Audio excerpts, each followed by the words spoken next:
The following is a presentation of iRacing on PTRTV. We'd like to thank all of our channel partners for their support. Please like and subscribe to the channel, and we hope you enjoy today's broadcast.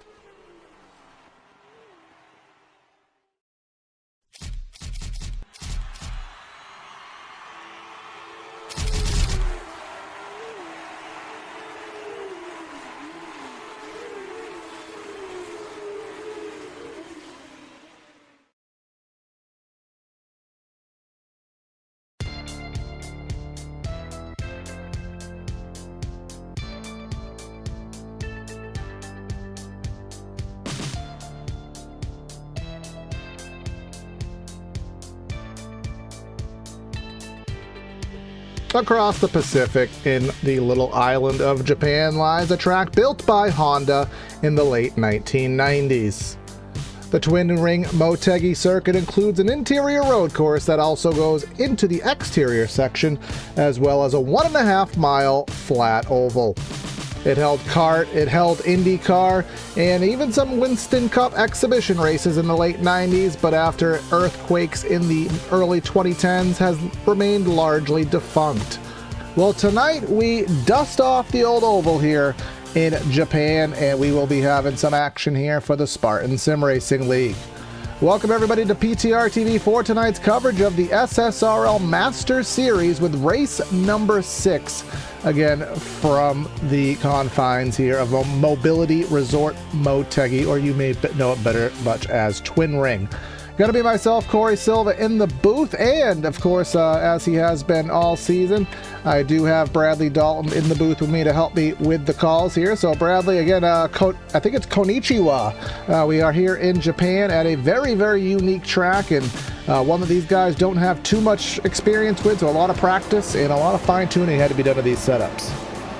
Yeah, good evening, everyone. And yeah, I'm interested to see how the setups kind of run out and work and how things go. Of course, it is the weekend for Japan with Motegi here in SSRL Masters.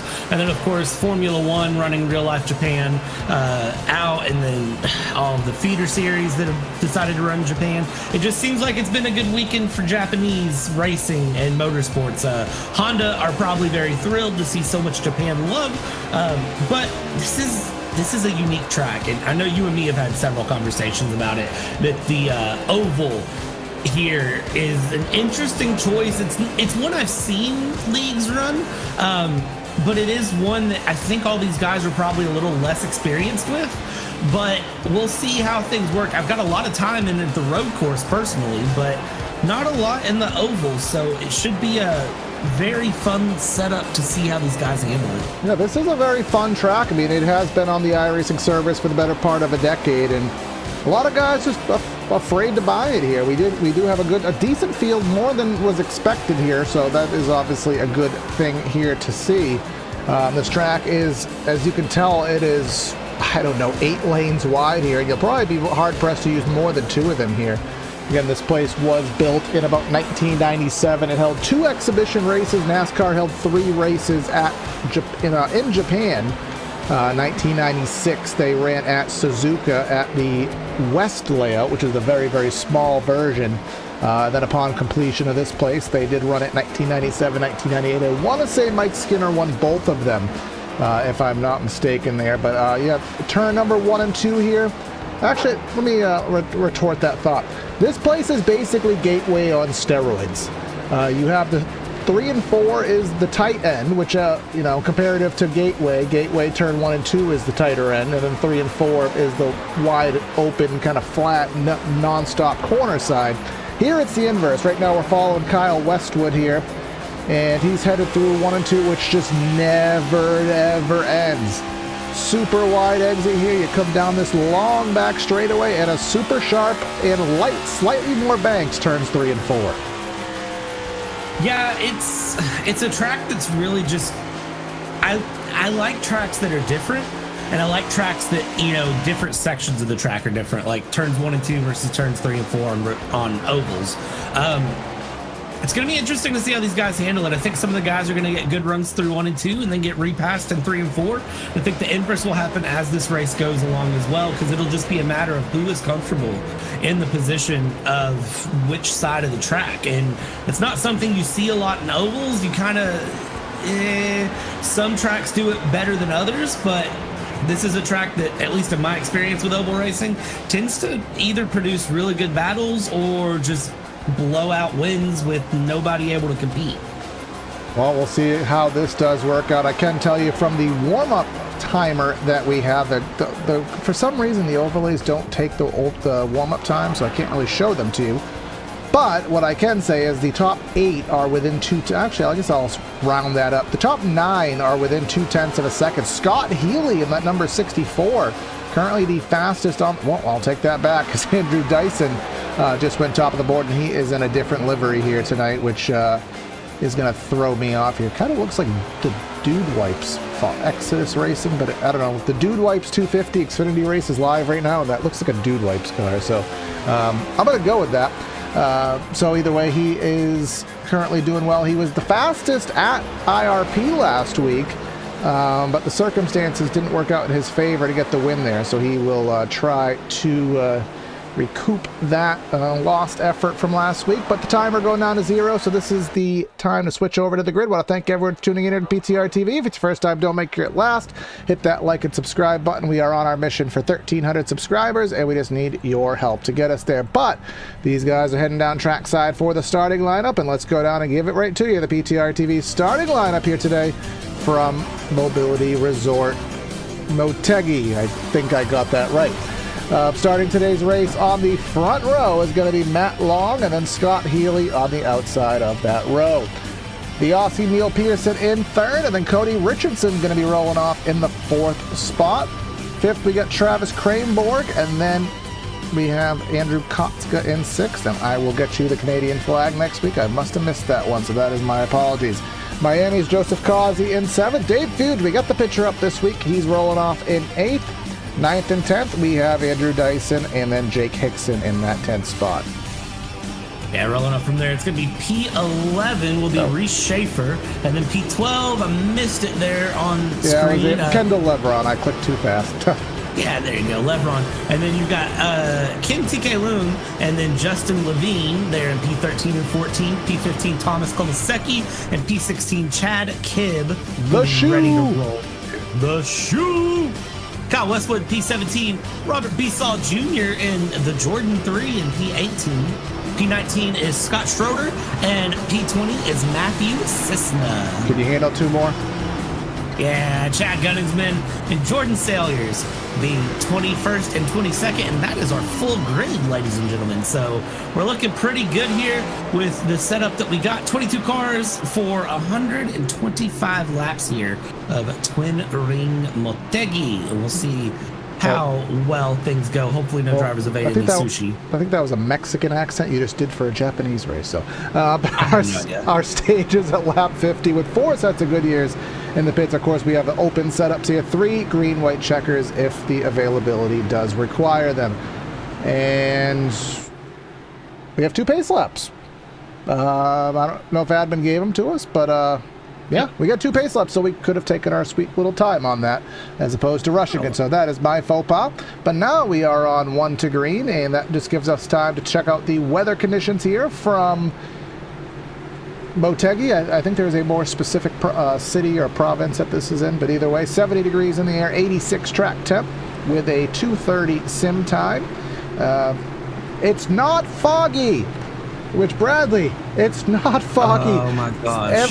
4 out of every 5 races we've covered since the rain build have been foggy, but here at Motegi, we have nice clear skies. 12 mile an hour east wind. It's probably because we're on the opposite side of the planet, because usually it's always a west wind, so yeah, some geography for you. But either way, heading down the back straightaway, Long and Healy getting ready to get us up to speed. Yeah, you mean to tell me that we're not running 99% humidity? It's Japan, so the only race I've broadcast here was immediately after the rain update, and it was on this oval course, and it was 99% humidity where you couldn't hardly see your hand in front of you. But I'm glad to see it through. Matt Long, Scott Healy, good luck on this race start of keeping Neil Pearson and Cody Richardson behind, because they are fast drivers that are going to be right on your heel.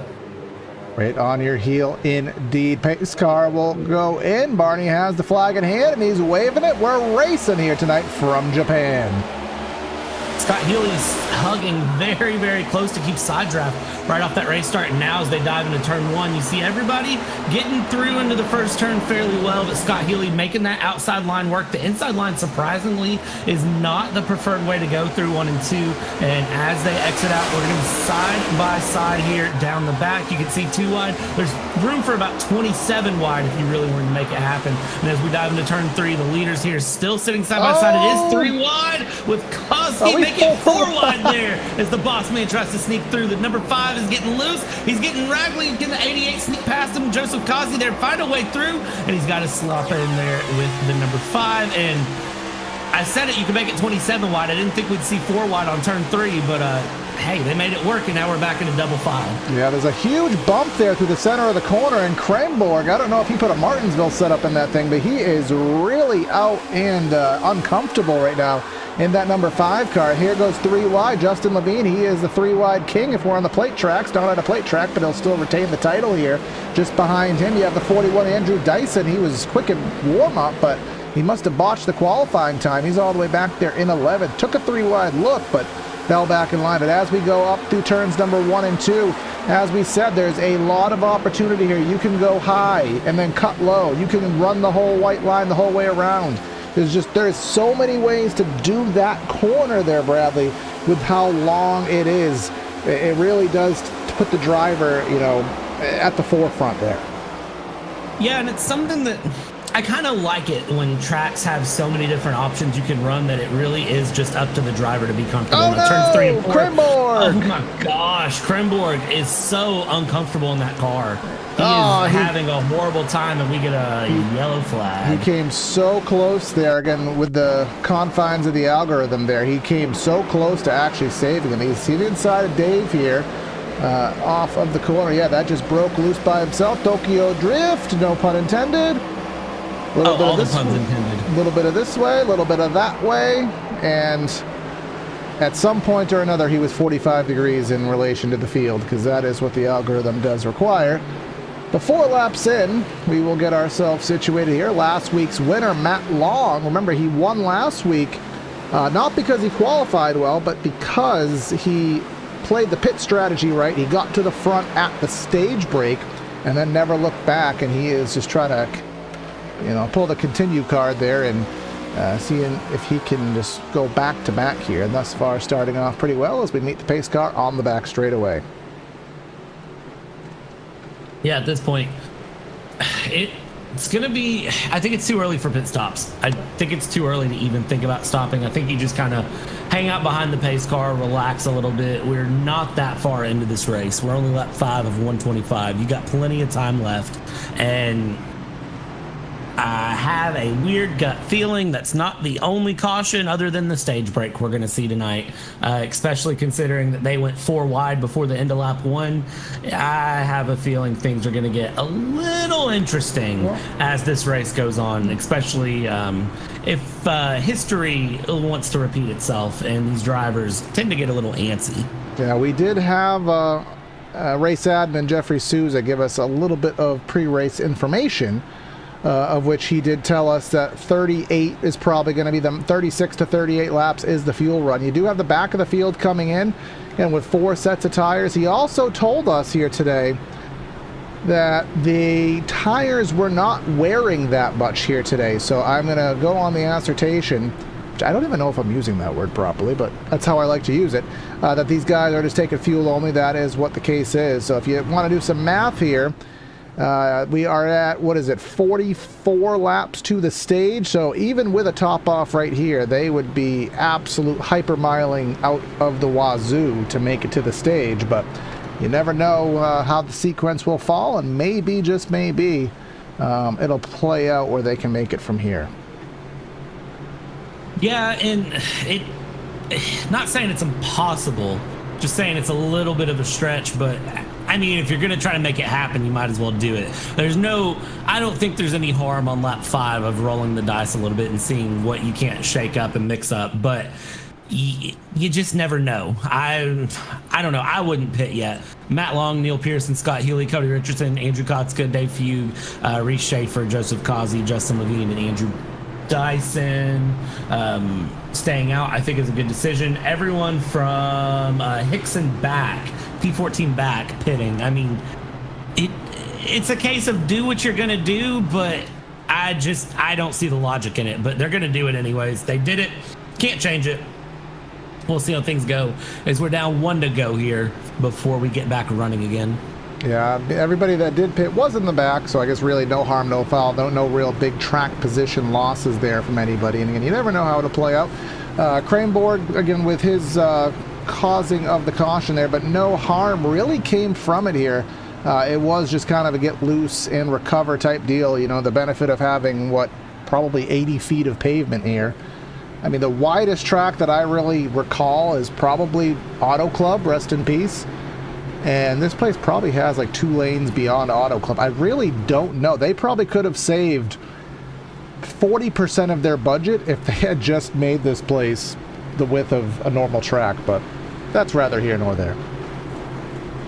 Yeah, but what's the fun in the width of a normal track? Be honest with me. Is there any fun to be found in the width of a normal track? No. It's more fun when you've got a track so wide that a guy can break loose, do a 360, and then keep going and never touch a wall, which I'm just going to say it now. That spin there from our wonderful Travis Cranboard should not have been a caution. That shouldn't have thrown the caution flag. He didn't hit a single thing. I don't know. Well, this is a NASCAR league, so our again, that was not a race admin caution. That was an iRacing caution. So either way, green flag back in the air, taking lap number 8. Matt Long gets the jump of jumps there, and Scott Healy will get underneath Mr. Pearson here, entering turn number 1. But as we said, it's not necessarily a sure bet here. There is a really dirty bump there right in the middle of the corner. If you hit it the wrong way, you will struggle. But Neil Pearson, like 2 trailer park girls, he's going around the outside there, has the run. I can't tell where he wants to go with it, but he's going to stay in line. The 46 of Cody Richardson. And Scott Healy locked up the binders there. Entering turn number 3, try to evade Matt Long. Different braking points there almost caused another issue.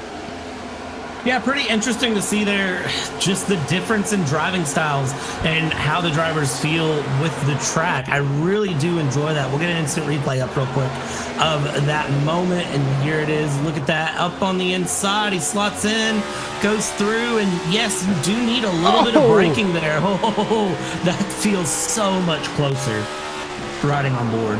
Yeah, he came in there for about 2. Just look at even from that perspective, and you know, there's 2 different, mentalities to racing. There's easy in, fast out, and then there's absolutely send it. And I don't think it takes anybody with a college scholar to dictate who has which style as of this point. Yeah, no, I can pretty well tell you who has what style, and it doesn't surprise me a bit. I do like that the drivers have different styles. I like seeing that out, and I like seeing that both styles are valid and can work here. It makes things a lot more fun for me. However, we'll see long-term how things work out. I'm keeping an eye here on this battle in the mid-pack with Justin Levine and the number 47 of Andrew Kotska, but also I'm trying to keep my eyes up front because Scott Healy is starting to make a run on Matt Long. So brutal, we're watching Andrew. Kotska here.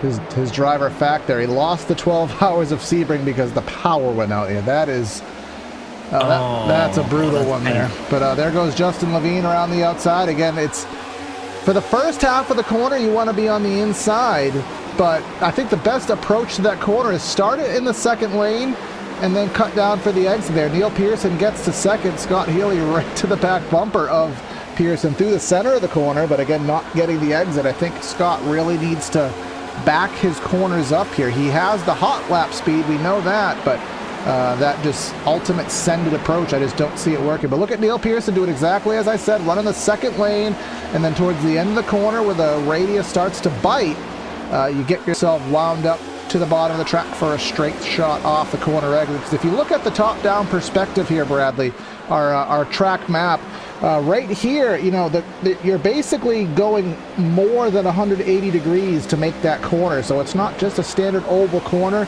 It really tightens up there to lead you down to the backstretch. Yeah, it's a very unique setup, and I've been interested to watch and kind of see that it's mid-corner and corner exit where it seems like Scott Healy has his run. It's not corner entry, which is very atypical to what you expect in oval racing. You typically expect in ovals, in my experience. Somebody in the YouTube comments can come at me if they feel I'm wrong, or you can, Corey. Typically, I feel like in my experience, it's corner entry where we see most people getting the passes done and getting the runs. It's not normally the corner exit where I tend to see people get the big advantage. It's a culmination, because ideally, you'll get the run on exit, which will set you up so that you make the pass on the subsequent corner entry. They're kind of, you know, they work together as a team. Very seldom will you kind of be, in a Scott Healy position and then just yeet it on in there, well, which is exactly what he just did. Very seldom will you yeet it on in there like that, get the run and clear. Typically, you set up your corner exit, you get your run, maybe a little slipstream can work to your advantage here, and then that'll give you the opportunity to sling it on down there, maybe send it in a little bit harder, and that would be enough to clear. But let's see what happens here. You can see Neil Pearson running that second lane. Healy is dedicated more to that white line, and I would expect the 62 to get a better run, although that back end of the car looks really, really unstable. And actually, Scott Healy a little bit better down the back there. Yeah, honestly, it seems like everyone might be facing the same problem that Travis Crimborg was, even though Travis Crimborg has started to work his way back up. He's in P14, challenging Matthew Sisson in the background, and Dave Fuke here. You can see a little tap of the wall there behind Justin Levine, but is pretty comfortable with where he's at as well. But yeah, I don't know what to make of this track. I don't know what to make of this racing. This is such a unique sort of setup. It's not something I feel like we see as often, so I'm kind of just enjoying the ride a little bit, to be honest with you. This is one of those that I feel like you can kind of sit back and enjoy as a commentator and actually enjoy the racing. Yeah, I really do enjoy this racetrack. I told Dave, we're going to be straight shooters. That's what we do here on the channel. I was talking to Dave about, racing here and how I was worried about the car count. And I wanted to stress to him, I'm not saying this is a bad track. I just know that a lot of guys will, they'll be a little, is there a better word to say than sissies? And they either won't buy the track or they just won't race here because it's not an official race. But this is a fun track. It is a track that could very well suit these cars. NASCAR does want to have an overseas presence. They very easily could go here. I think there's a little damage to the track due to an earthquake, but they could fix this track and it would be a really good track. Unfortunately, in the iRacing service these days, guys don't tend to run off of the NASCAR schedule, which makes things a little bit stale. But this is a really great track, and here's a little battle. Here's a little contact. 1627 death correction there, Matthew Cisna. Yeah, Matthew Cisna battling it out right there with Jake Hickson. And it's hard for me to tell if there was contact that sent him around or not from my angle. Yes. Yeah, all day there was contact. Yeah, well, nothing he could do with that. Gonna look at it one more time here, and this camera won't. Now we'll do what we always do here. We'll find the point of contact, and it's really hard. Again, it's hard because of the nature of this track. There's so many different ways to take the corner that it's really hard to put fault on there. I mean, naturally you do, by just basic racing nature, have to put fault on the passing car, but I mean, you could plead a case either way there. Yeah, if I have to blame anyone on that, it's Jake Hickson.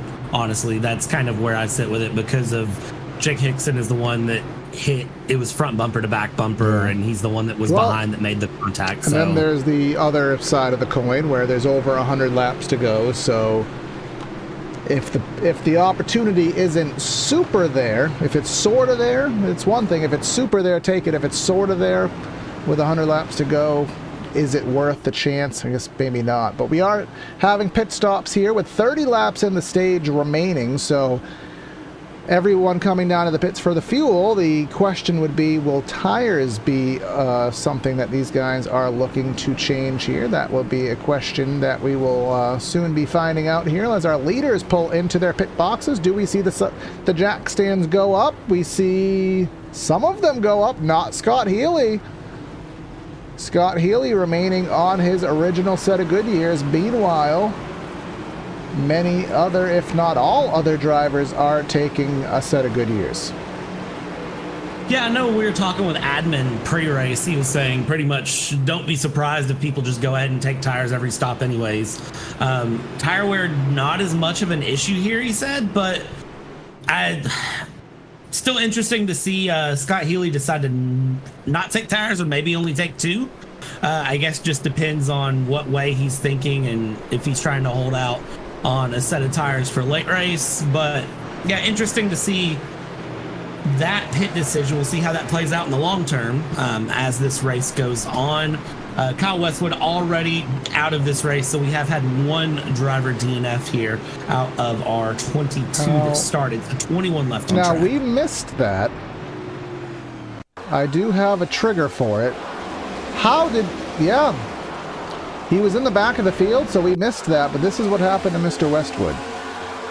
Contact with, that was Kendall Leveron there. Now, we'll get another look at that, because again, we are under caution, so why not? Leveron underneath, that is Craneboard. Remember, he was Captain Loosey Goosey earlier in the race. Yep. And... that's just kind of that's a bit of iRacing. Yeah, a little... And we'll go on board here from Mr. Westwood. Potentially, if the overlays want to allow me to. And they don't, so... but either way, we will get ourselves back on the live footage in just a minute here. Just have to reset the software. Luckily, this is an extended caution flag, so I will have the ability to fire those back up there. But yeah, this track seems very difficult. Again, they don't have... Oh, let me take this back. There was a situation on the official calendar, because you remember, whenever we have iRacing official schedules in the winter, they will go off schedule because, well, we don't have a real life schedule to emulate. So that being said, this was an iRacing official track that these guys, you know, ran on the official service. So some guys will have a setup from that week. Some guys will use it as a drop week, but for the most part, these guys did have to custom build a set for this track, and you know, depending on their amount of time, it may be fine-tuned, maybe for certain circumstances and not for others, again, depending on how much time they were able to put into it. Yeah, and iRacing does have a default setup here that you can run for these cars, which is kind of funny, but it's nice because it kind of gives you a good baseline to go off of. But again, every driver is going to have their preference of how their cars run, how things feel. So I'm going to be very surprised if anyone is just running a default setup. And if they are, it tells me one of two things. One, they didn't have time to practice, or two, they just messed up and loaded the wrong setup at the start of the race. So either way, you know, just kind of watching how things are going. These guys seem fairly comfortable with the track, which doesn't surprise me, of course, considering the skill level that we're, you know, looking at here today. So we'll see how things go. I'm really shocked that we're already 2 cautions in. Yeah, it just shows that this track is difficult. I mean, some of the wrecks were, I think, you know, I'll say this in a way that I don't want to get drivers hating me, even though I usually don't care about that. I think some of them were over-aggression and just, you know, not having spatial awareness this early in the race, but other ones are, just as we saw, guys getting loose here. But we'll try it again. Another restart on the board. Green flag in the air. Again, the leader's getting the jump. And now we will see the difference between 20-lap old tires and fresh tires. Yeah, and the question is going to be, is that big difference? Is it a small difference? What sort of a difference are we looking at? But as far as I can tell, Scott Healy taking off very, very quickly. Not a lot of issues, saying sayonara, see you later, I'll keep things moving and just be perfectly fine with it. So Scott Healy here, as we run down into turn 3, has a 0.3 second gap on Matt Long, but Matt Long is going to have problems of his own there with Neil Pearson and Cody Richardson very, very close behind, keeping company. Oh, we're wrecking back, I think. Oh, well, no caution. Due to the fact that we have 87 acres of racetrack here, we stay green. We'll quickly check that out from the replay here. 47 of Andrew Kotzka. We're nearly 3 wide. Dave Fuge there. We get a blinker. That's Chad Gunningsman here. And just broke loose. And again, luckily that we have so much pavement there. Yeah, there's a big battle back, looking at about P12. It's Andrew Dyson, it's Dave Feud, it's Jake Hickson, it's Thomas Kolasecki, and Chad Gunningsman. Something, I think the shoe cat Chad Kibbe into that wall there, and he's still kind of riding the wall there as well off of turn number 4. So that shoe has certainly been scuffed. Yeah, probably not the thing you want to do here on lap 25. You can't ride the outside wall to get your way into the transfer window, so really shouldn't be doing it in iRacing at all, of course. But sometimes the guys want to do something a little bit different. Look at that bump drafting between the 3 and the 41 of Robert Besaw and Andrew Dyson. A little bit of bump drafting down the back stretch. I'm curious to see, though, looking behind him, you've got the number 5 there, and that is Travis Kremborg. We saw him spin once already today. Is he going to think about taking this 3 wide to try to work his way forward? Yeah, he is still not showing very much visual comfort in that car, so I'd hope for his sake maybe they can do some tire pressure adjustments, maybe put some wedge into it, maybe tweak the brake bias, seeing if they can get that car a little bit more comfortable there. Robert Besaw not getting off the corner too well there. That opens up the door for Dyson. Again, Dyson, we're still waiting for him to show that practice speed that he had. He was top of the lineup in warm-up, but still struggling to work through this field here as he's trying to get back into the top 10, just currently running in the 12th spot at present. As we go up front, those older tires still persevering for Scott Healy, holding about a second, well, not a second, about a 1/10 of a second lead on Matt Long.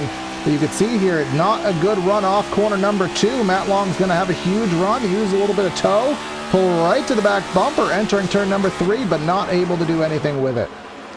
Now, he backed off pretty early there, honestly, going into 3, and I think Matt Long might be doing what you talked about earlier, trying to set it up on the exit of 4 for going into 1 and 2 if he feels that's the stronger side of the track for him. So as we run down the main stretch here, Matt Long right on the back there, less than a 1/10 the gap, and going into turn 1, he's going to hold it right there. He's a little bit offline, but he is still trying to just make a difference as he can, just slowly but surely reeling in Scott and doing just whatever he can to try to make a pass. He's driving smart here early on, which I really like. He's driving smart and really trying to use his brain and think about the fact that we've got 125 laps in this race. We're only on lap 28.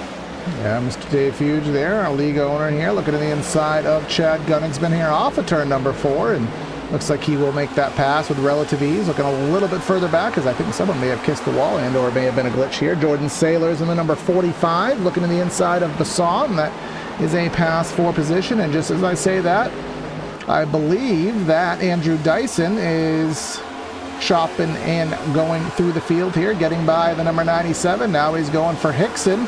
Remember, Hickson was involved in a little skirmish a little bit earlier, but carrying on here, and here comes Dyson moving into the top 10 as we have a battle for second. Neil Pearson to the inside of Scott Healy. Matt Long has taken the lead. Yeah, and this just sets these guys back up for the positions that they started the race in, P1, 2, 3, respectively. But look at this, Mr. Scott Healy there. Those older tires starting to wear on him a bit, I think, as Justin Levine goes through. Cody Richardson goes through. He needs to find a way to slot himself in here and try to just hold on with the pack. But looking at his lap pace, I mean, he is about half a second slower than the cars around on those fresher tires. Tires don't make a lot of a difference, but it's making enough of a difference here as the number 88 of Joseph Kazi is going to go up the inside there, and that is going to be Scott Healy dropping from P1 to P6 in a handful of laps. I saw the pass there. Matt Long just got the run off the corner of turn number 4 and just drag raced him into turn 1, able to clear. And now that Scott Healy, he has the older tires, he has the dirty air, and now he's back there in the 6th spot. Does have the extra set in the pits if it does present itself. You know, our stage being on lap number 50, so 19 more laps to suffer. Everybody will have that set of, you know, everyone will have the fuel to get to that point, so that will not be of any concern here.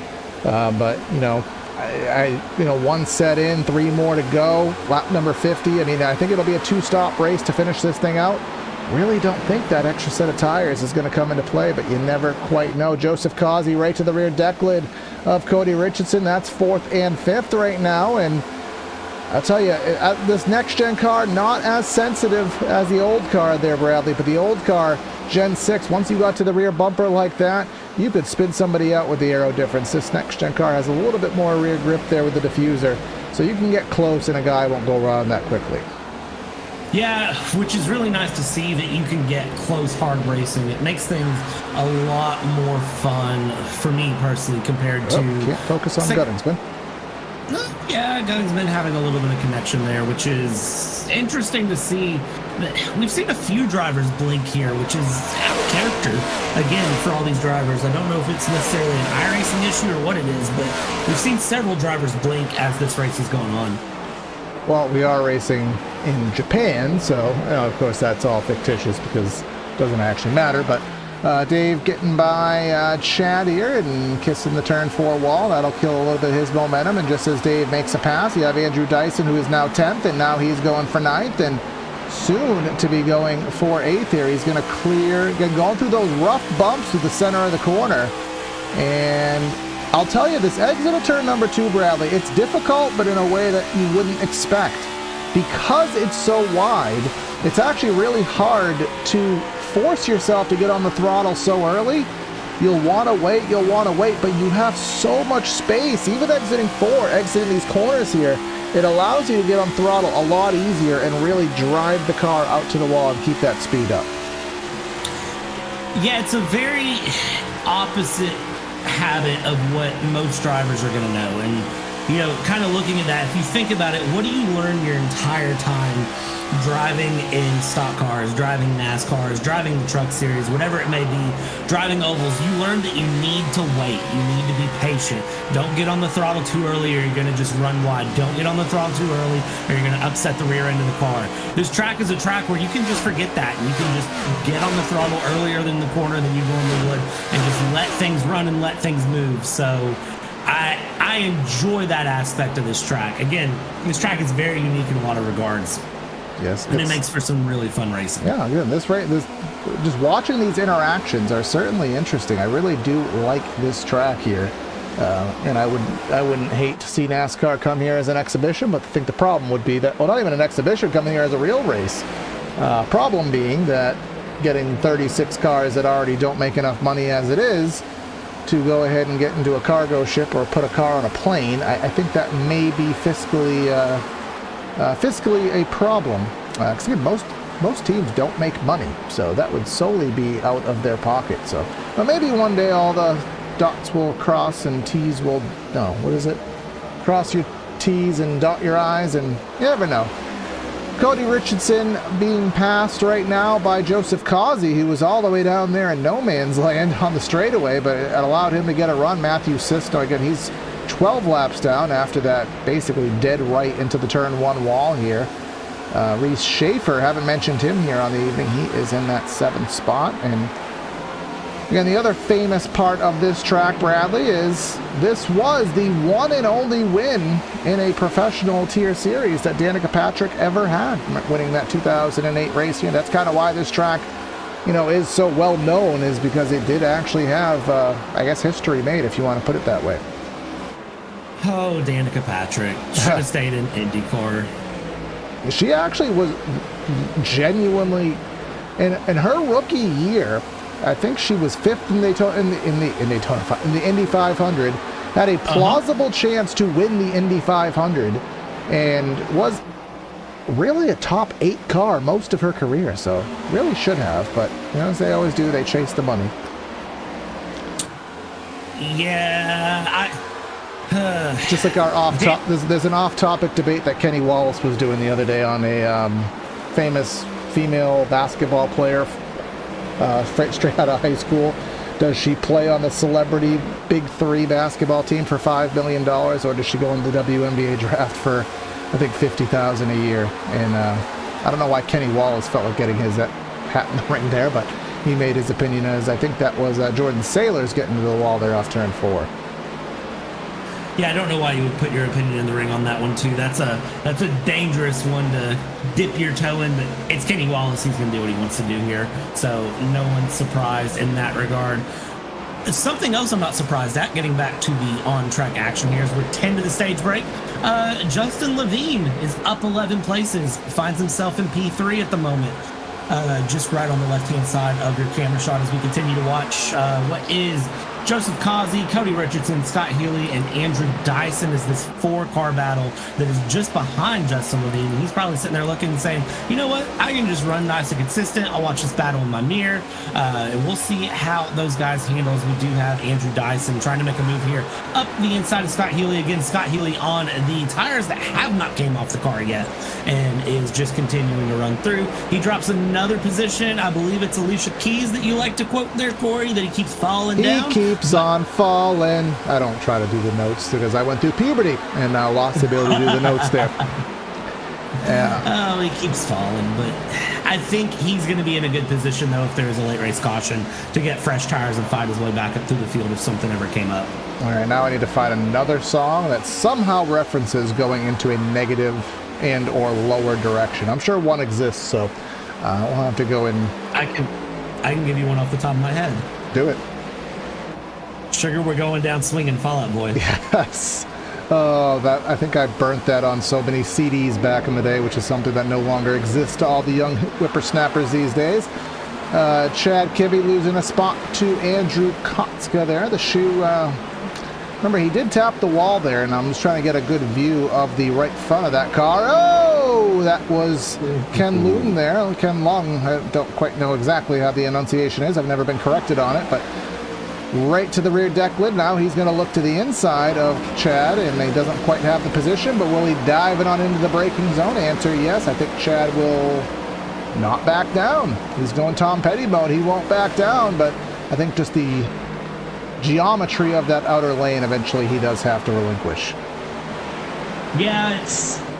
Again, we talk about kind of... This track is so wide, but it does feel like it's a single lane track sometimes, especially watching these guys run around. Dyson using all the real estate.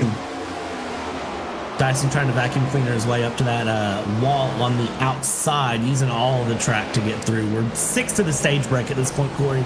And who's your money on at this point? We've seen almost 50 laps of action. This guy. Without a doubt, this guy. Although... Justin Levine is showing some serious muscle here. I'll pull up our lap times right now. And Neil Pearson, a skosh faster. Unfortunately, he has a 1.5 seconds in arrears.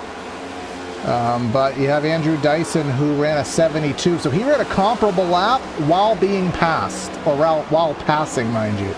So I think once that 41 gets in clean real estate, he has the track position now. He'll pit on the stage. He'll get a fresh set of tires, be on the same strat as everybody else. Watch out for that 41. Yeah, 41. He's showing good pace. Honestly, anybody in this top 8, I think, is in a decent position right now going into the stage break. Because again, stage break is going to bump everyone up, bunch everyone up. There we go. I can say words, and I won't be surprised if everyone just fills up on fuel, takes some tires. We'd be expecting one more green flag stop after that, possibly a splash and go. We'll kind of see how things would go after the stage break. Really, one stop after the stage break should be it, and I think that would get us to the end. So we watch Matt Long here. He's led 36 of 47 laps. I mean, he's just kind of hanging out up front. Nice and relaxed for where he's at. Really nobody challenging him at the moment. Yeah, if you consider what he led last week, I think he led about 100, almost 200 of the laps, maybe 150. I think that was roughly what it was. So he is on a royal hot streak here. And of course, for the SSRL Master Series, I hesitate to actually tell you. Let's just say I would tell you the schedule, but there may be some things going on there. But what I can tell you is the next broadcast that we will have will be for the Truck Series. and that'll be on Wednesday if you're watching this live, and we will be racing at the Texas Motor Speedway, so you can catch myself and Andre Grandbush in the booth for the calls there at Texas. And of course, other content here on the channel should be a full week next week, so make sure you stay tuned. We will be off for the Master Series next week, and we will be back on April 20th with the next action here. But here comes Andrew Dyson. He closed in on Justin Levine, and he is down in the inside. And look at the times there, 35.5. He ran a 35.7.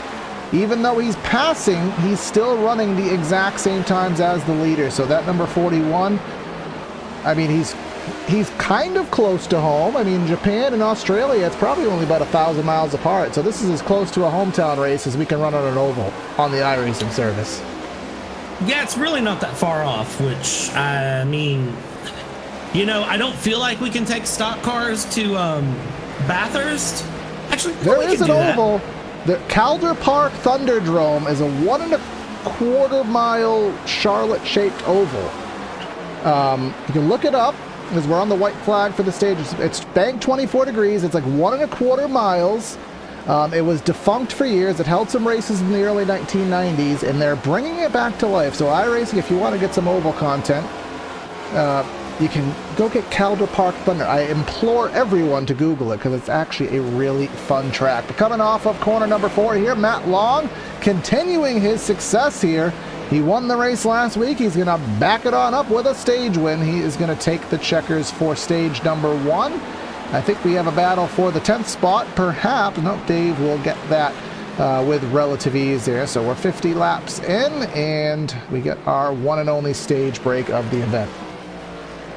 Yeah, stage break coming in at this point. That pace car is going to rip out and catch the leaders, and then really all everyone's got to do is just settle down, throw on some tires, throw on some fuel, mentally prep yourself for that green flag pit stop. Throw on some fuel? Or would you rather put it in the car? Because if you throw it on, it might just kind of fly off and moisten the track. I mean, I guess it just depends on how you're feeling today. I don't know. Every driver has an opinion on that, I'm sure. But yeah, throw some fuel in the car and just get ready. Mentally prep yourself for that one green flag pit stop you're going to have to make. And then just get ready to run 75 consistent laps. Yeah, I mean, we hope there's a green flag stop. Andrew Dyson, you're going to want to pit. Don't hit the pit wall. We've seen that on broadcasts here in the past, so we'll come down into pit lane. I guarantee you Scott Healy is saying thank you as he is still on his original set of tires there. Justin Levine, he's going to be the first of the leaders to make that break into his stall, and we'll just make sure and we'll see what the situation is. Maybe we'll grab someone for a quick word after this one. And just 4 tires, no mistakes. Pretty straightforward event here. Everybody into the pits. And here they come. Here's the race out, and it will be Matt Long with relative ease. Yeah, Matt Long, Neil Pearson, Andrew Dyson, Justin Levine, Joseph Causey running your top 5 off of pit road. It seems like pretty much everyone coming out the way they went in, as far as I can tell. I don't see any big shakeups there. Looking at the leaderboard and what was going on. Nothing really catching my attention there. So everybody should be fairly evenly matched. The only big determining factor now is going to be a driver's comfort with this track and any sort of tiredness or fatigue. It is, of course, 9:45 p.m. Eastern time. So if any of these guys are tired on a Saturday night, which I don't know why you would, Saturday night. Well, second and third don't have that problem because I think it's only about 10, 11 o'clock East, 10, 11 o'clock Aussie time here. So second and third in that category, they're ready to go. This is just their day. Hey, benefits of being across the pond upside down. That's so funny because for years I literally, because I'm just stupid, how do you I was like, how do you land a plane on Australia? Do you have to flip it upside down? Because that's just the 7-year-old brain. But the sad thing is there are still people that think that way. But we will not turn this into a flat earth debate because that's just not what we get paid to do. But let's have an interview here, Bradley, and let's kind of go off the grain here. We always talk to the stage one. Let's talk to Scott Healy. Yeah. Because All right, Scott, we're going against the grain. We're sick of just talking to the stage winner, but you had an interesting first stage to the race. You had some speed, you had some opportunities to take the lead, but kind of went off the tire strat and fell back. How's that car feeling for you? I was feeling pretty good. We'll see how it does. I feel confident about this car. It's sticking, it's staying on the ground, so hopefully I can get back up there and try to get P1 at the end of the race. Yeah, we did see your driving style tended to be a lot different than even Matt Long. You seem to really be charging the corners a lot more than he is. Is that what that car is more comfortable doing, is, you know, the way you have it set up? Turn 1 and 2, it's a little loose, so I try to dive it in a little bit or try to ease off, and because there's one big bump on the very bottom that sets your car off. So as long as you keep that car steady through turn 1 and 2, you should be all right. 3 and 4, it's pretty steady, so I can either dive it in or take it easy throughout that turn, but my car is sticking, so I'm pretty confident. All right, well, we've seen passing happening here tonight. You're in 7, so we'll see what you can do for the last 70, man. Good luck. Thank you, man.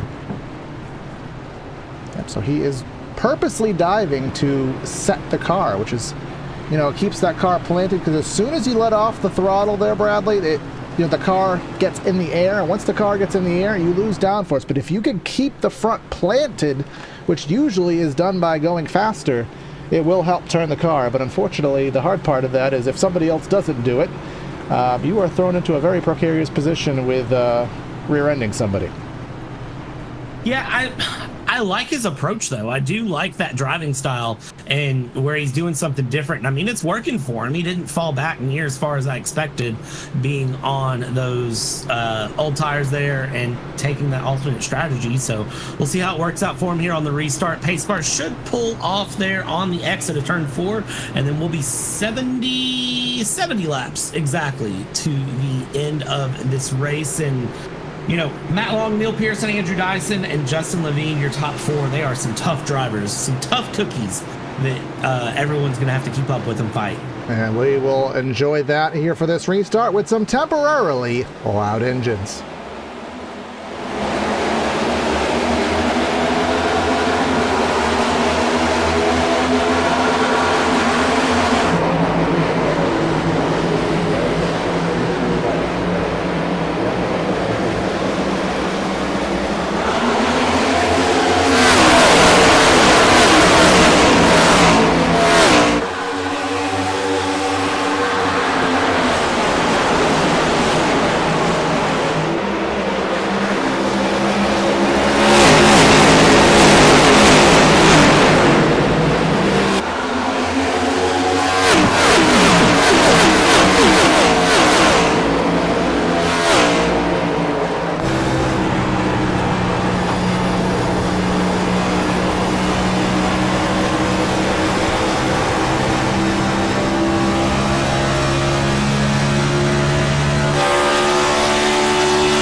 We're back from that. Hope you enjoyed a little bit of V8 tunage here on the channel. But up front, we got a little bit of shakeup going on. Matt Long has some company, and that company is in the form of series champion Justin Levine in that #1 car. And just behind that is the comeback kid, Andrew Dyson. Remember, he was fast in the warm-up, but his race start was in 9th, so he had to really claw his way through the field. He's done just that. Travis Cranborg, he's in 4th, and it looks as though they have tightened that car up because he was Captain Loosey-Goosey, Slippy Slidey, and now he's Captain, all right, I got a little bit of confidence. Yeah, I definitely think Travis Cranborg made several setup adjustments during his pit stop cycles and going through. I still see a little bit of wiggling coming in from Travis Cranborg. Roses are red, a bottle needs a lid. You may think I'm good, but I'm really mid.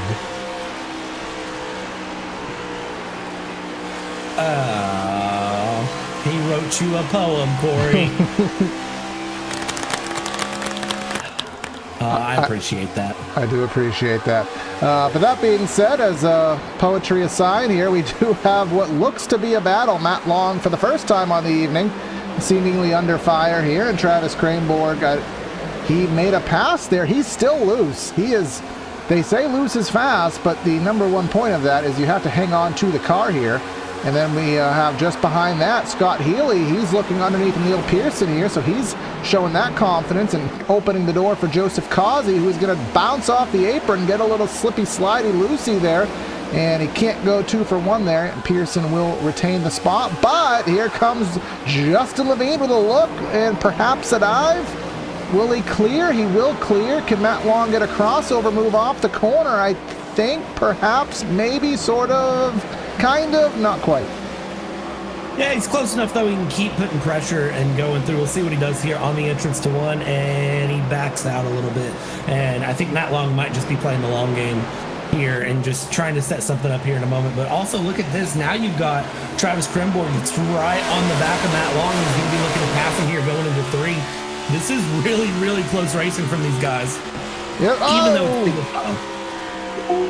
he didn't want to pay the international shipping exchange charges, but he did send it on in there into 3, and it just seems from what we've been seeing that Matt Long is very conservative. Turn 1 kind of across. I mean, there's not really too much of a delta between drivers there, but turn number 3 is really, really up to driver interpretation with how you want to set that up, how you want to get on the binders. Matt Long certainly playing it a little bit more cautiously than everybody else, and I'm just really nervous about what eventually that's probably going to backfire. Yeah, he's playing it more cautiously on the entrance, but he's able to get a little bit better run on the exit. If you notice, his line is a little bit tighter to the exit and straightens up a little bit more. So I kind of think it's working for him, but again, it does just make me a little bit nervous, like you, Corey, that depending on how the other drivers around him treat that entrance to 3 for how that's going to play out, because you've almost seen him get rear-ended several times. Cranborg, stay out of the wall, buddy. You can't go up that high. I think I have a camera. Well, figures the camera is just a little bit too... I need to move this camera about 10 feet further and it would have caught this, but you can see here.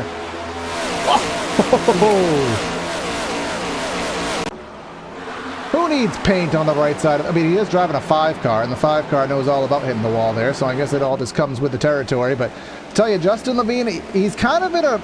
I feel as though he's faster, but the problem he has is they're running the exact same line, and because he has Cranborg looking to the inside, and Levine, I don't think he was ready for that. He wasn't expecting it, but he's using his experience there to say that I probably should give you room, even if I don't want to there, and Cranborg not able to sustain, but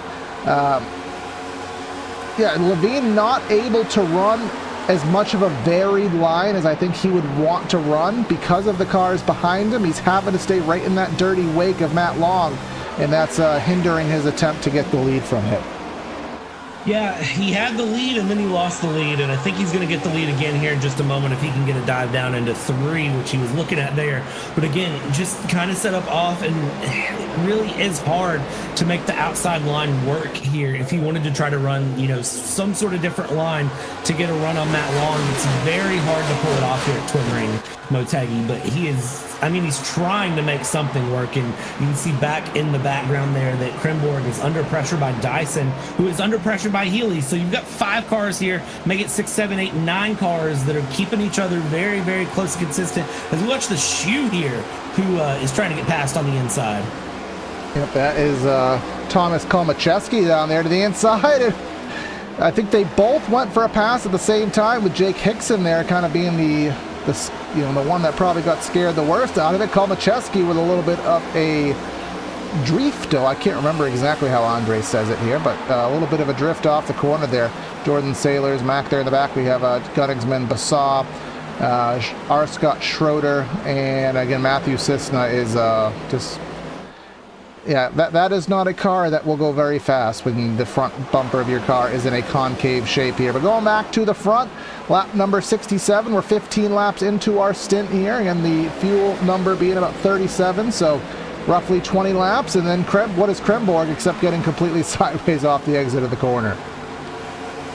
Yeah, the drivers are keeping each other very, very close, but Kremborg still looks so loose there. And there we go, up the inside comes the number 41 of Andrew Dyson running through, trying to make a pass happen, trying to run something through, and side by side they go. A little bit of a tap, nothing too crazy, and here we go into 3. We'll keep it side by side and watch Scott Healy try to get in the mix too, trying to find a little bit of action. Hold it on the bottom line, buddy. You got someone outside. Spotter's yelling one outside right now, and you probably should listen. There we go. As we run down the main straight, again, Kremborg to the outside, Dyson on the inside. He almost cleared him. Dyson dives it down into 1, and does Dyson get the run back out again? I don't think so, and they'll keep it side by side for another half of a lap at least. Yeah, I think the 41's going to get a blood blister because he was pretty well pinched there on the exit of the corner. And we got Neil Pearson. He's going all the way down there to Australia as low as he was on the straightaway, trying to get underneath Neil Pearson there, and then using a little bit more preferred lane is Joseph Causey trying to maybe get a run up and down. But then you hear in that 3rd spot, you have the number 5 of Kremborg still under fire from Andrew Dyson, who's trying not to use too much of the good years, also trying not to lose too much time as the leaders are about 0.8 of a second up. And I believe we found a wild Andre. Yeah, I happened to be in Japan. I was looking for a particular type of anime. And I heard you guys, Corey, Drifto? Really? I tried. I mean, in the pre-race, Bradley did a Mexican accent trying to sound... No, I didn't do a Mexican accent. I didn't do any accent in particular now. I would never do that. You just have that. That's just your native tongue, I suppose, so. I mean, I am American. America! Right in front of the leader here. Yeah, that's going to be some lap traffic getting in the way of them. It might split them up just a little bit. They both navigated them really well there, but that's going to leave Levine with a little bit of work to do. But honestly, I think the slipstream, these straightaways are so long. I've been watching you guys run this broadcast, and I've noticed a few times the slipstream kicks in, pulls these guys together, so he lost that time, but I think he's going to get it back. And Dyson finally able to get around Kremborg. Now, is that going to sustain? Not if Kremborg has anything to say about it, but I think he may have to concede here. You can see Dyson driving it a little bit deeper. The wide line by Kremborg, but now he's right in that wake, so he's going to have a harder time doing the cut down there off turn number 2. But as you said, Andre, that little bit of a toe, you have a lot of high-speed opportunity here, up to about 185 miles an hour down the back straightaway. Certainly fast enough for a toe, but then hard on the binders down to a slow speed of about 60 miles an hour delta there, down about 125. It's amazing to me just how fast this track is for what it is, and just seeing the pace difference and just seeing how everything goes. This track is so unique, but it's generic at the same time. They did a really good job of kind of making this a very standardized sort of test track. And that's originally what this track was designed and used for, was, of course, for Honda, for testing purposes. And you can see that in the racing. But these guys have also been doing really well, putting plenty of action on the table. We're getting close to green flag stops now, I believe. Kiss to the wall for Kremborg there, and here comes Scott Healy going high, going low, back to the high side. And if he can hold that right rear quarter panel of Kremborg, that would be advantageous, but he's going to go for a little bit of a crossover, but again, stuck in the wake there off the corner and can't make anything of it. And good little facts there. I know, Andre, we've been in our little private staff chat here, and I think I had you pop at some googs here on the history of this track and the current health of it, if you want to use that terminology. Yeah, so they do a lot of stuff on the road courses right now. They race street. Kremborg into the wall, almost tags the 64. I don't know how that was not contact, but he was able to get that gathered up. We'll take a look at the PTRTV replay. He's making a road course of his own. You heard us talking about the road course, and oh my goodness, we're talking about, what is that, a millimeter? I don't. That can't be the width of a sheet of paper. I think Netcode just played a favor there for the number 64 of Scott Healy. Yeah. Netcode giveth and netcode taketh. I can't believe that one. Yeah, new underwear, same day shipping. We'll pay the extra $2.99 for you there, Scott Healy. But he started 7th there in the stage, got himself back up there. But now this is the Titan versus Titan battle here. you have the 41. I mean, Levine is kind of stagnated. He made a couple stabs at long there, and I think maybe burnt his stuff up in the aero wake there in the dirty air. But Dyson has been on the claw towards the front all race, and now he is in the best spot he's been. So I think he's faster than both of these guys, but, you know, maybe he's a tenth faster. But as I said, you get in that dirty air, you know how to aero block. As much as we hate to say that terminology, he's going to have a really hard time getting by Justin Levine against series champion here. And dirty air is going to play a factor here. I mean, when you look at this track layout, especially in 3 and 4, the track narrows up quite a bit. To imagine this layout, as we do have somebody down pit road there, 97 machine, pulling it into the pit stall there, get service, maybe taking the undercut on this. But as I was saying, it's kind of like if Darlington and Kansas had a baby, early Kansas, flat Kansas, because it is very wide and there's a lot of space to room, but it is tighter at one end, kind of an egg-shaped oval. And in that tight corner, you get in the dirty air, that car is going to push up to the wall, as we have seen Kremborg do time and time again, going up the outside wall with his poetry, maybe getting a little bit more inspiration, but they're going to have to be on the lookout for that. You don't like my Gateway on steroids, or did you forget about Gateway? I try to forget about Gateway on a regular basis. Oh, come on now. Why? What's wrong with Gateway? Has it ever put on a good race, ever? If we're in an IndyCar. Yeah, I mean, if we're in IndyCar, it puts on an okay race. But oh, I mean, Kremborg! You could literally make probably a 5-minute clip of me at this point. It's like, oh, Kremborg! Because he has just been... Was that tire smoke from him sliding? Yes, he has been sideways more than he has been under control, but he's fast, and that's Cody Richardson. Again, they all just kind of yo-yoed back together there off the exit of 2 there. Cody Richardson throwing his hat in the ring. Reese Schaefer, again, he has been the quietest car here tonight, but he is just outside of the top 5. And again, Joseph Causey showing some speed here, currently in 7th. Neil Pearson, he's kind of... Well, I'm going to retort that thought. Justin Levine starting to fall back. Scott Healy up to 3rd. And now Dyson is solely in 2nd. Let's pull up our battle tracker and see what the difference between 1st and 2nd is. It's about a half second, and last time by Dyson about a 10th faster, just less than that. So do the math. That'd be about 4 or 5 laps he would get up there. But we are on lap 28 in our stint right now, guys. So we heard Jeffrey Souza say roughly 35, 37 laps on fuel. We are at, what is this, 45 to go. So you'd have to make it to about lap 88 if you want to make it one stop to the checkers. That's if I did math right, which I don't think I did. Or did I? 45 to go? Is that about right? I'm not going to check you on it. I'm not going to check that math. I'm just going to presume you're right. I would say about lap 90 is where they really need to make it to if they want to make it to the end. We'll see what they do. Justin Levine is struggling. And are we getting 3 wide action back here in the back with the number 17 of Reese Schaefer in the mix? I think we were for a moment there with the 88. But he goes through side by side on the exit of 4. Reese Schaefer there to the outside, and then that is Cody Richardson on the inside. You see just in the back Travis Kremborg. This 4-car battle continuing to go through, and Cody Richardson, a driver that should be able to build a good running car. You can see his story there that he built the winning setup for Reddit, and I already forgot. Is it raining here? I don't know. Is there oil? Did somebody put a Mario Kart banana peel down? But here comes the battle for 3rd. Justin Levine used all, I think he used all the go fast in that number 1 to get himself up to 2nd, and now he's kind of just has the blah left. But luckily for him, the blah only has to last about 7-8 more laps here. Neil Pearson getting up to the 4th spot.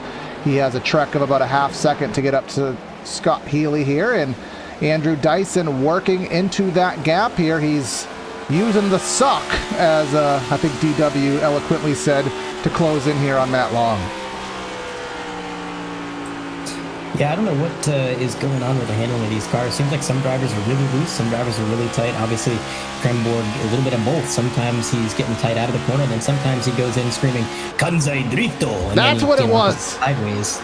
And, that's what he's out here doing. But the handling just seems off. And, we were talking, obviously, Corey, about how this isn't a standard track for the Cup Series. Nobody's really going to have setup, so we're all kind of in the dark. when it comes to how do I make a car handle here. And some of these drivers may or may not have time to test the long runs, and right now they are on a long run. They might have built a setup that's really good out the gate, but those tires might fade, especially with how much they're going to be up on the wheel. And I want to say something. So Dave and I have been a little back and forth on schedule, where it's kind of been I told you so, I told you so. I'm going to give him the thumbs up here, because we came into this race, Bradley, and said we weren't expecting that much in terms of entertainment. And this race, as we said off air, has been super entertaining, and I really wish more people would give this track a chance. Because if we had 35, 40 cars here, this would be probably the best race of the season. This has been an absolute barn burner of a race for 20 cars. And I just wish more people would give this track some love here. Scott Healy into the fence here as the battle for the lead is on tap.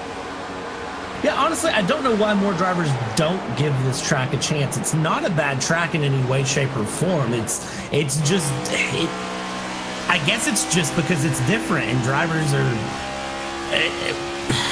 It's a dumb driver mentality thing, I think, and you all can back me up on this, that drivers see this track and they go, oh, well, they don't race it in real life, I don't want to own it. But the thing is, some of the best races are in the simulation world of tracks that they don't run in real life. Some of the best racing you can have comes from that sort of Coke is racing setup. at Brands Hatch this coming week, so if that's indication, so. Exactly. Well, and you know, it does kind of boil down to a demographic. I think it depends on which demographic your league is really trying to chase after. If you're a Saturday night, have fun, we're just here to, you know, come out and turn some laps league, I think you're going to get a lot of people. But as you've been talking about, Corey, there's a lot of drivers in this league that kind of are upper echelon. They have big aspirations on the service. And when you have that mentality, you got to decide, how am I going to allocate my time? Because you can only play for so many hours a day, and a lot of that is going to be going towards making it in the pro scene, making it towards the big leagues. And if this track isn't in the big leagues, if it's not in the official series, a lot of those drivers are going to look at that and they're going to say, well, I don't really have time to build a setup for that track and figure it out. It's easy for me just to sit out this week and then come back next week. Unfortunately, it hurts the show because, again, this has been a great race. I've been watching it, Corey, and I was really surprised. I thought this was going to be a bit of a mess the way it started out, but it's been phenomenal. But, you know, it's just what the drivers want to do in the sim, and it's a shame because it is. It's a video game. Like Bradley said, it's a video game. You can do whatever you want. Some of the best races have been at mishmash combinations. And I think sometimes drivers need to, you know, maybe allow a little bit of creativity here in the sim. Yeah, like, you know, like I tell Dave, I have no problem with you going to off the normal tracks. I just know that a lot of drivers won't give it a chance, unfortunately, which stinks because, again, this is great.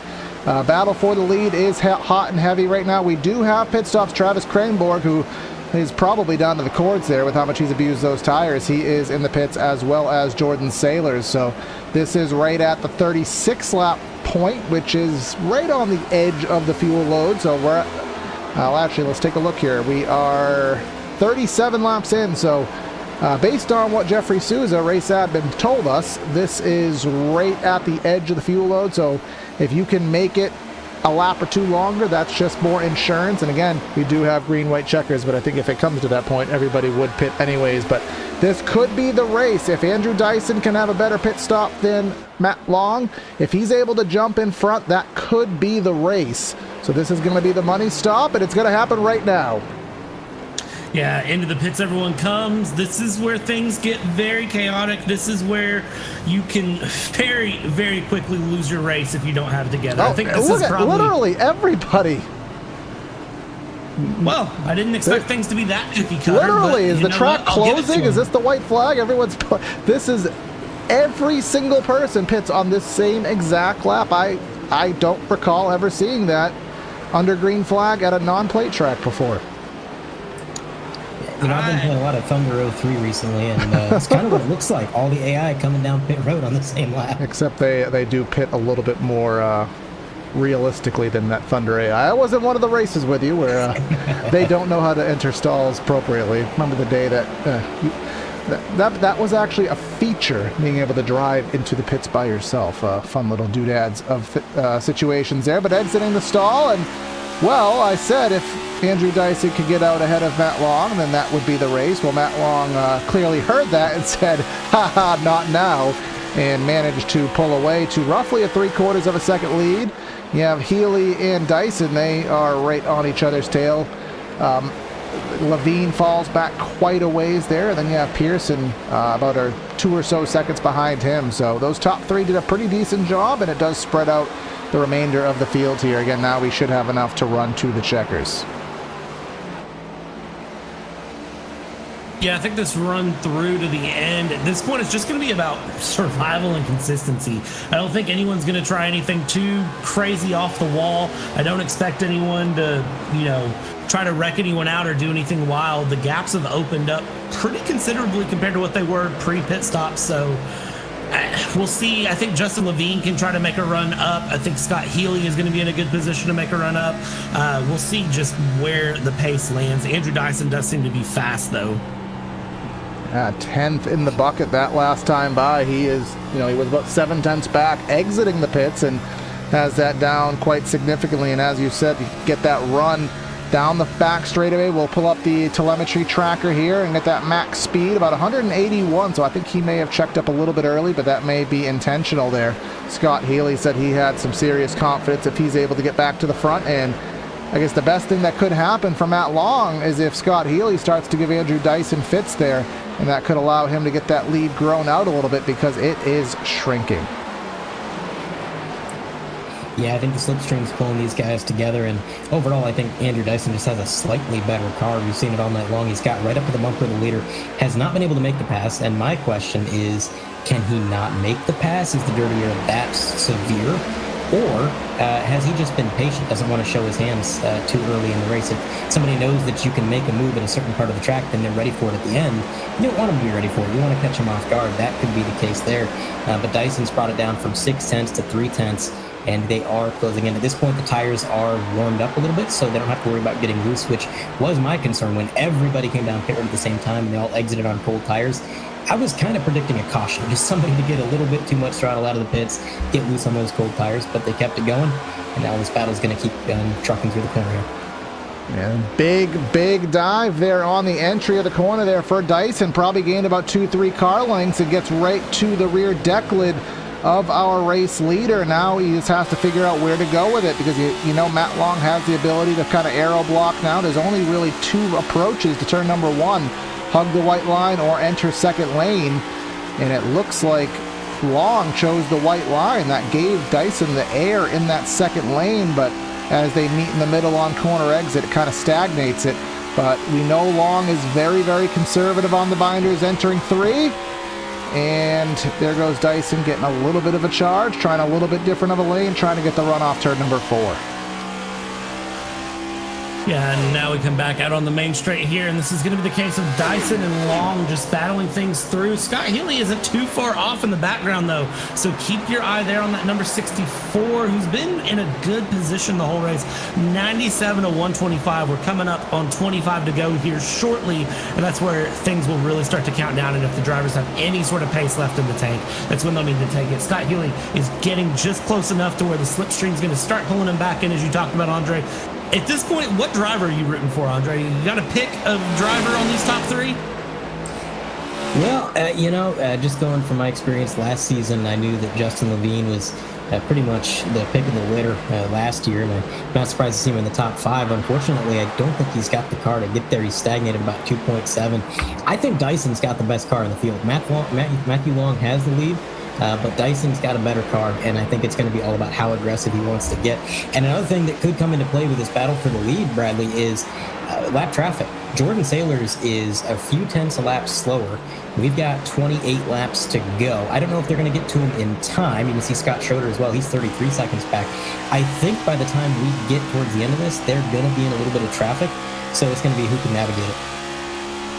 Currently 22 seconds off the lead for Sailors, 35.5 seconds to get around this place here. So, and last lap, actually, it was only about 0.3 of a second off. So unless there's a chronic failure, I think they should be okay. But I will tell you, it looks as though Scott Healy has turned up the wick here. Dyson maybe starting to lose the muster, and or is trying to, just let the cards play out a little bit more, maybe cool the tires off a little bit. But Scott Healy certainly starting to make a charge there. The next closest battle on track is the 47 of Andrew Kotzka and Travis Krenborg. Krenborg, Lucy again.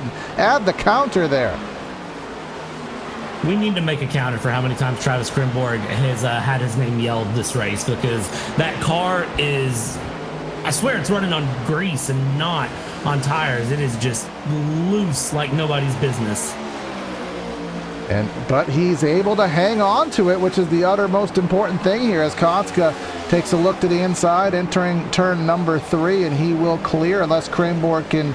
I think he kind of backed off there rather than setting up a crossover, and that throws him back to the 9th spot and just about into the fence. But actually the 47 didn't get a good run at all through 3 and 4. That allows Krenborg to look to the inside, entering turn number 1. And we'll see where he can take that run. And then this is that point in the middle. Contact, perhaps. And the 5 really wants to wash up, but he can't. Kotzka holding steady on that outside lane. And they will drag race down the back. I think we got a new nickname for the number 5. So the Kanzai in Kanzai Drifto is inertia. That's what that translates to. I think we got Kanzai Krenborg up here, because he's just been carrying all the inertia through the corner, up into the wall, about everywhere on the track. And commentator's curse. Oh, Kanzai Krenborg, what are you doing, buddy? But we stay green because they did not. Does that make him Bonsai Krenborg? Yeah, I think that is a little bit more accurate here. Let's see what happened. I think they both kind of met in the middle there. They both made the move to the opposite lane at the same time, at least from my perspective there. But they stayed straight. They didn't allow each other to wreck. So because they stayed straight, and Barney did not consider it an issue and did not wave that automated yellow flag. So we will stay green here with 22 laps left. 22 to go, and Travis Krenborg trying to keep the car straight. Matt Long still under pressure there by Andrew Dyson, and Scott Healy still right there in the mix.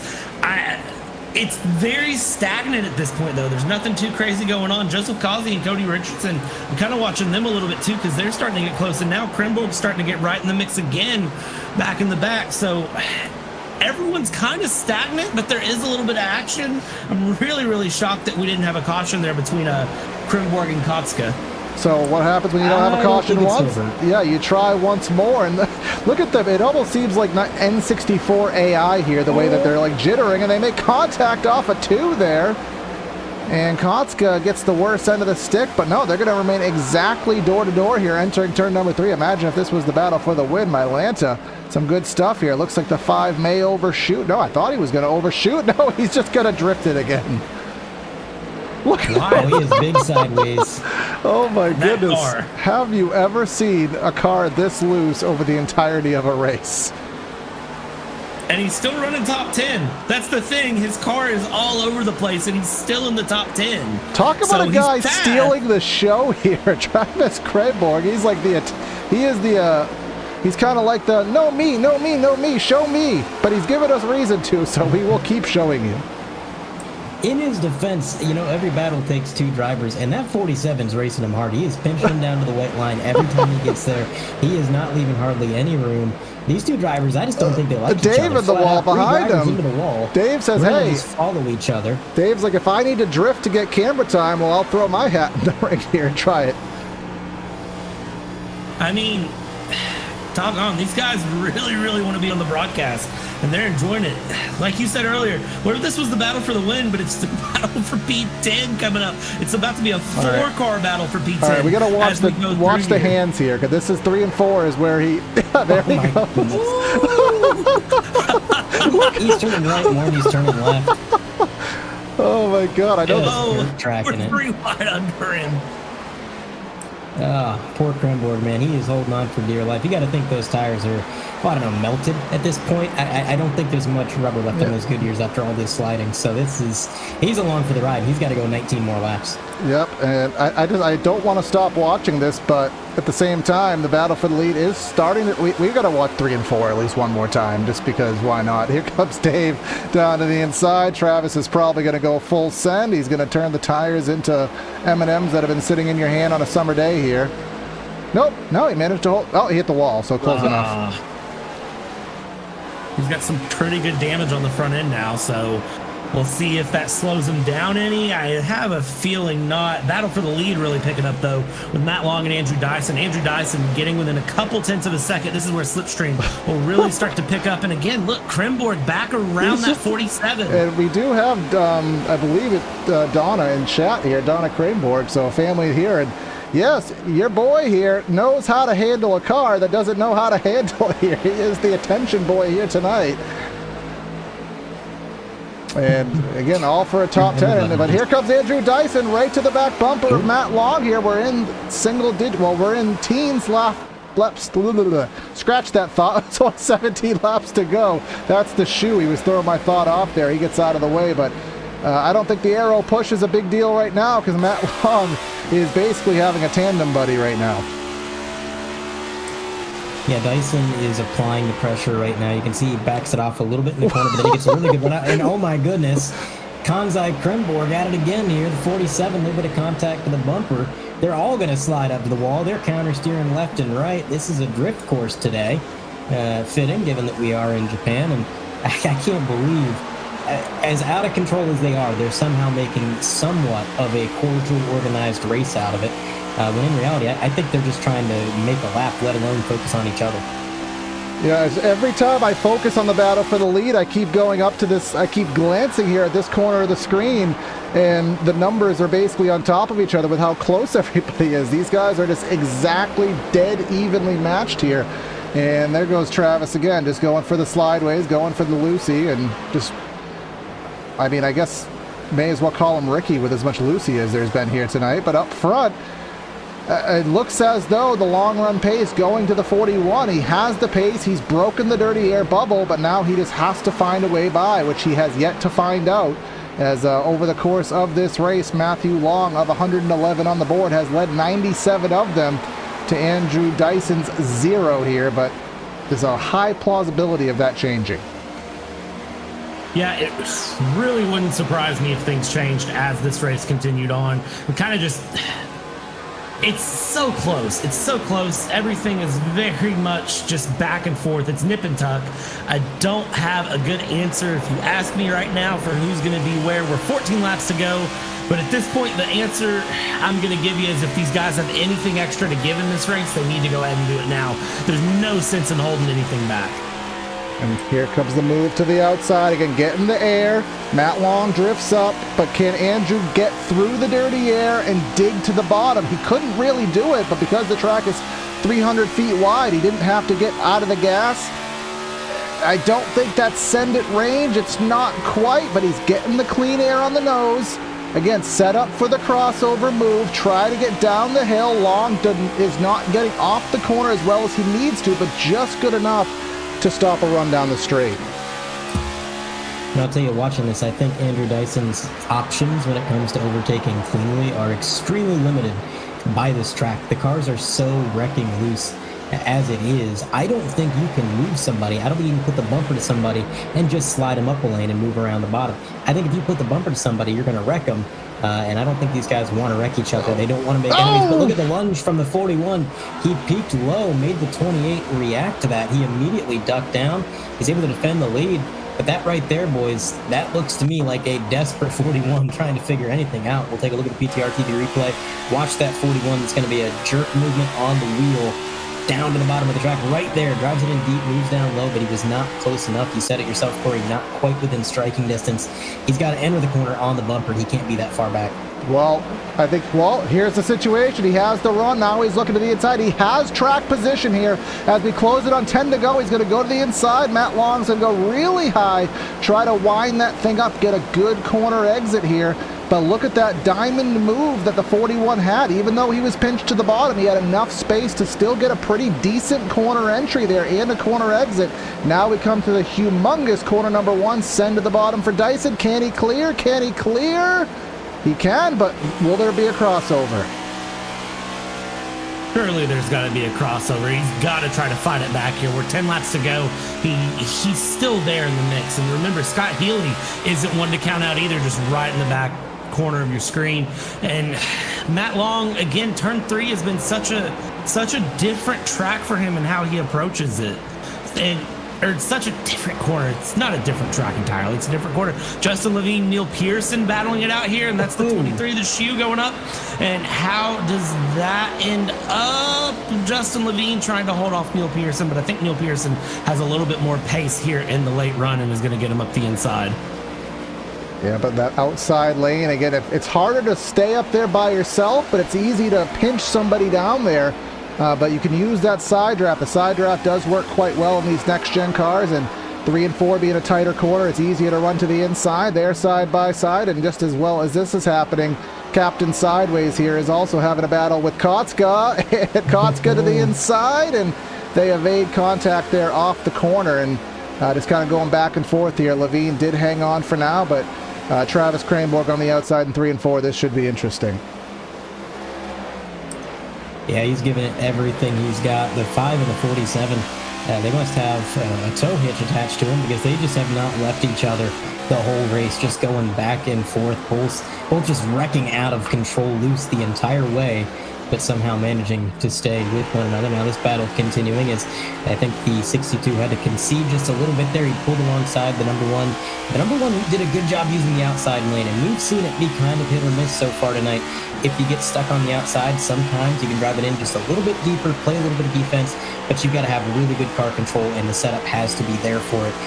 If your setup's not there, then it's going to be a situation like Matthew Long, where he got stuck on the outside and he had nowhere to go. He just kind of had to concede that to Dyson.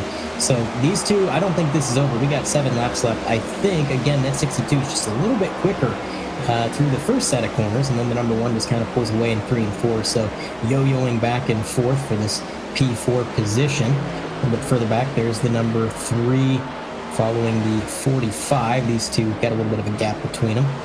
And back up front, this battle, I thought, guys, that Dyson was going to pull away from Matt Long. Matt's keeping him within 2/10. I mean, he's not letting him drive away with him.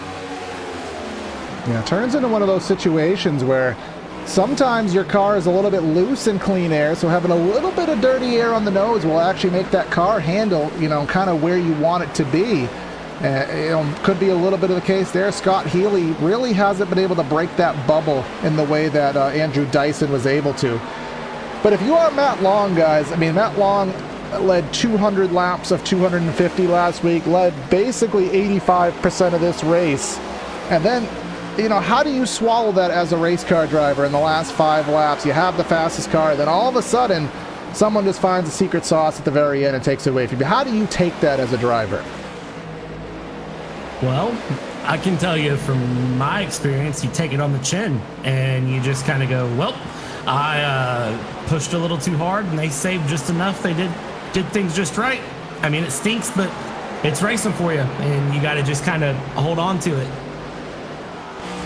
Yeah, and I'll tell you, I've been watching that long race since the Galaxy Cup Series and 100% Cup Series days, and in those leagues, his thing was always consistency over speed. He's always been fast. He's always been a top 10 driver in any league that he shows up to. But he's not a driver that you're going to see clicking off wins left and right. But you will always see him second, third, fifth, fourth. Just good finish after good finish. And he made it to the Final Four, I believe, twice in the 100% Cup Series, just on virtue of consistency. There were drivers who were a little bit faster, who had more wins, that did not make it to the Final Four simply because they weren't as consistent. So even though Matt is looking at a potential podium tonight that is not going to be a win, and again, it's not over, he may get there, I think this is still a really good points night, and this is Matt's MO. Got a good battle here with Neil Pearson, who was trying to get by Levine. He may have overused the good years there. That opens up the door for Joseph Causey in the 88. So Pearson getting bumped out of the top 5 here in the last few laps, but he's going to try to use that outside through 3 and 4, but just not enough grip to be able to do so. Causey with that long run pace perhaps, but as we do come to the front of the field, there is a little bit of traffic in front of Andrew Dyson. That is the 3 of Robert Bassaw. He will pull down to the inside in a respectful manner. Coming down the back straightaway here at what is now deemed Mobility Resort Motegi here. We're closing on the white flag for the Aussie Andrew Dyson. Yeah, white flag coming up, and for Andrew Dyson, it's going to be a very good white flag. He hasn't led every lap, but he's leading the laps that matter here. White flag, one to go through. Barney's looking through, and here it is. He's got to just hold on. He's got a good enough gap. He's got a half-second gap going into turn 1. I think he's okay. I think Matt Long, though, might actually lose P2 to Scott Healy if he's not careful here going through in this final half of a lap. Coming down the long back straightaway here at Mobility Resort Motegi. The lead now about a half second. That is Jordan Sailors, who's kind of playing the meat in the sandwich here, separating the leaders from the rest. But he had to start from the 9th spot, drove his way to the front, struggled to get the lead, but managed to find it at the very end. Scott Healy is pulling a crane board card here, but nonetheless, Andrew Dyson gets the win here in Japan. Yeah, Andrew Dyson with a very good win there. Matt Long P2, Scott Healy P3. Andre, you stuck with us for the last little bit of it. Anything stand out to you really, other than this number 5 whose car is more loose than a 10-millimeter bolt? Well, you know, it just goes to show as number 5 is trying to continue drifting through the corner. We are going to go side by side, 4-wheel drift. Who's going to get it at the line? The 5 is lifting. But as I was saying, what it kind of confirmed to me watching this race when you guys were starting out, and then after I hopped in the booth here, is it just kind of proves that, you know, ill-handling race car generally makes for the best racing. None of these guys were really prepared. The setups were a bit off, and it really showed, but it made the race better than expected. And so I propose that anybody who's running a fixed setup league, which this is not, intentionally make the setups terrible, because it works. Yes, and we're going to go a little off kilter here with our post-race process here. We're going to let Andrew Dyson do his burnouts here, but we're going to do something a little bit different here in just a second here. But I want to congratulate Andrew Dyson on his win, and while those celebratory manners are complete, let's go down and give you the final rundown of results here today from Twin Ring, well, whatever it's called. Andrew Dyson gets the win by half a second over Matt Long. Scott Healy with a 3rd, Joseph Causey in 4th, Justin Levine in 5th. Neil Pearson drops back to 6th with Cody Richardson in 7th. Schaefer, Dave Fuge, and Ken Lung there in the 10th spot. Yeah, moving on from that, P11, Andrew Kotska, Thomas Komachecki in P12, Jake Hickson in P13, Travis Krimborg in 14th, Jordan Sailors in P15, Robert Bisal Jr. P16, Chad Kibb P17, Scott Schroeder 18th, Chad Gunningsman in P19, and Matthew Cisna, one of our DNF drivers, down 65 laps, Kendall Leverin up 90 laps out, and Kyle Westwood down 128 laps. So what I wanted to do, I want to pull Dave in the booth, and I want to tell him, you were right. You know, we're going to go commentator to owner and say, Dave, all right, Mr. Dave, you got a copy. Yeah. So here's why we're talking to you.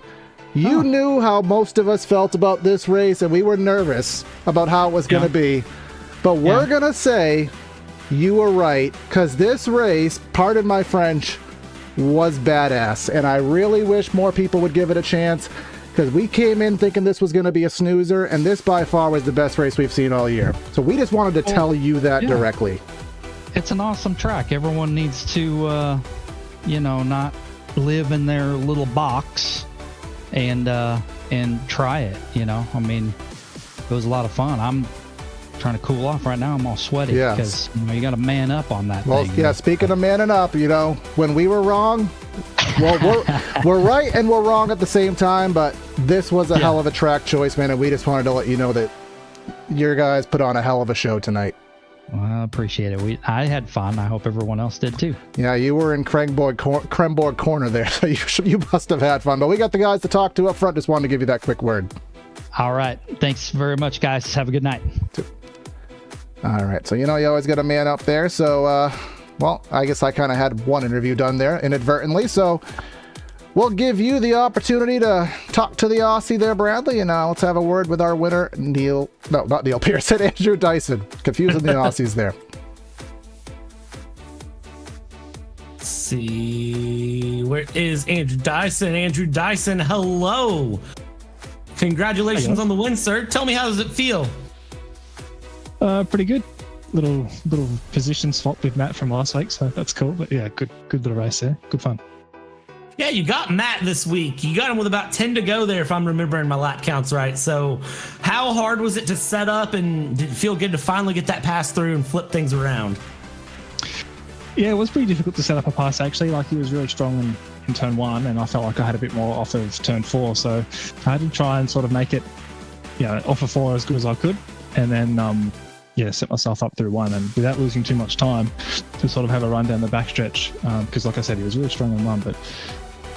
Once I got in front, we were just talking then and having a bit of a joke about it. I sort of couldn't find a rhythm. I got in front of him, probably parked him up like maybe a couple attempts for a couple laps, and before I could sort of gather myself up and get moving again. But no, it was really good.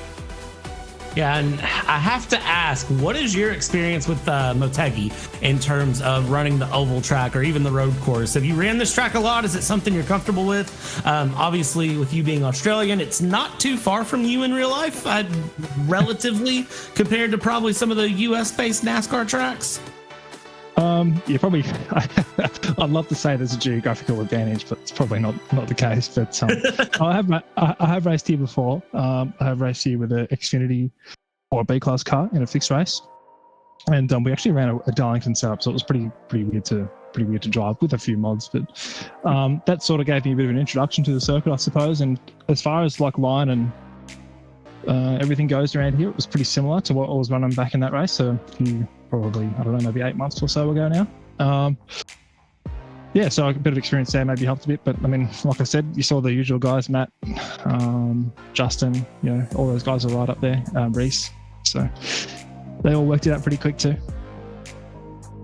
Yeah, absolutely. And Andrew, anyone you want to thank or shout out before I let you go? Yeah, sure, man. I'll say thanks to all you guys at PTRTV and Dave and all the rest of the guys behind Spartan SimRacing League. Get around that. And big shout out to the Dirty South boys.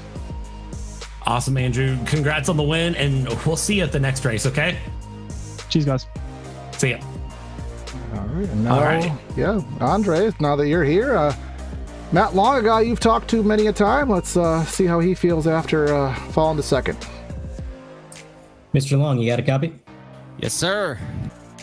Well, Matt, I tell you what, I know second's got to feel a little bit disappointing given how many laps he led tonight, but I was telling the boys up in the booth, I've been watching you drive for quite some time, and consistency is your MO, man. You get out here, you click off podiums week in, week out, and that's what you build championships on.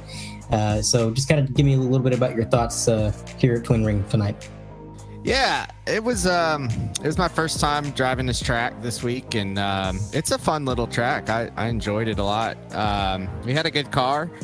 And I was tweaking on some things, and I felt like I needed to be a little bit looser for tonight, and I made one small change, and it just was a little too loose, and I think that's what Dyson had on me, especially through 3 and 4. He was really good, though.